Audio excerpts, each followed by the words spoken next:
L'électricité est partout autour de nous. Cette énergie qui nous permet de recharger nos téléphones, nous éclairer. Mais qu'est-ce que c'est précisément?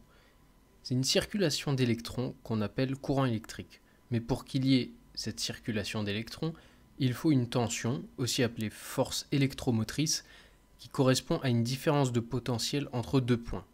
C'est le fameux volt. Pour être plus explicite, c'est une force qui va permettre de donner un sens de circulation. On peut la comparer à la pente dans un circuit hydraulique, par exemple. Celui-ci se fait du pôle négatif au positif, mais conventionnellement, c'est le sens inverse. Alors pourquoi du moins au plus? Pour ça, il faut voir au niveau des atomes. Les électrons sont chargés négativement et le noyau d'un atome positivement. Il y a autant de protons que d'électrons dans un atome, et il est donc neutre. Maintenant, si on rajoute ou on enlève des électrons, on modifie sa charge électrique. Ça s'appelle un ion. Si l'ion est positif, il lui manque un électron. Les ions négatifs auront alors leur surplus d'électrons attirés vers l'ion positif. Il y a donc un pôle positif et négatif, ainsi qu'une tension entre les deux, et si on les relie, un courant. Le courant aussi appelé intensité, on peut le comparer au débit de l'eau. Elle est exprimée en ampères. Pour vous donner une idée, au-delà de 30 mA, vous pouvez succomber. Bien sûr, si la tension est suffisamment élevée pour que le courant puisse vous traverser, ainsi que la durée d'exposition. Tout ça est bien beau, mais il y a un troisième phénomène à prendre en compte, sauf pour les supraconducteurs, la résistance.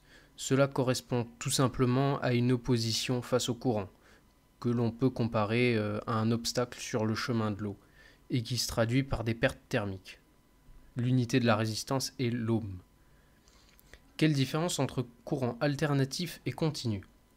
Le courant continu est relativement simple à comprendre, puisque sa tension et son intensité ne varient pas au cours du temps, vu que les électrons ne vont que dans un sens. Il est surtout utilisé pour les appareils où il y a de l'électronique et les lampes LED, par exemple.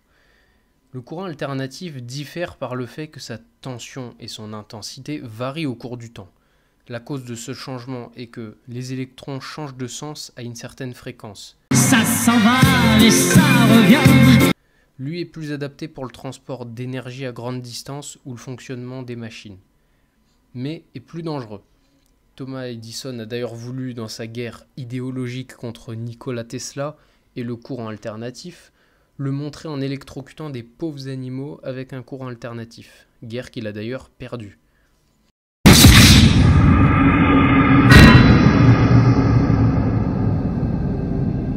Alors, comment produire de l'énergie électrique? Donc, il existe 4 façons de produire cette énergie. Celle que l'on utilise le plus est celle de l'induction électromagnétique.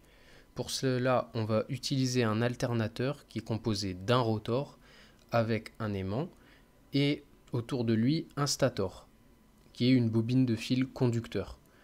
En tournant, l'aimant va induire un courant alternatif dans la bobine.